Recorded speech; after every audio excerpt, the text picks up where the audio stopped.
আমি আজকে fishery department থেকে আইসি ডিউটিত। তো ফিশারি ডিপার্টমেন্টের যে সুপারিনটেন্ডেন্ট আছে তাই নিয়ে বাইরেছি আজকে বামুটিয়া এলাকার। আর বামুটিয়া এলাকাত অনেক জায়গা প্লাডেড এলাকা হয়েছে, যেমন আমি ওখানে আইছি পূর্ব বামুটিয়া যে মানে এত জল হয়েছে মানে বাবার মতো না।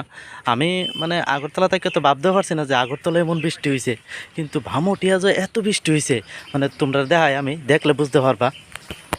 এই যে রাস্তাটা আমার সামনে,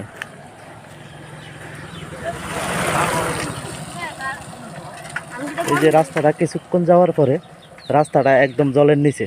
মানে এই যে এই যে সামনে যে জলটি দেখতেছো, এই জল পার হইয়া রাস্তাটা ওই পাড়াতে গেছে। এই যে সামনে বিল্ডিংটা দেখা যাইতেছে অনেক দূরে, ওই দিকে গেছে রাস্তাটা, কিন্তু যাওয়ার মতো কোনো ক্ষমতা নাই। মানে এত জল হয়েছে, এদিকে পুরা প্লাড হয়ে গেছে।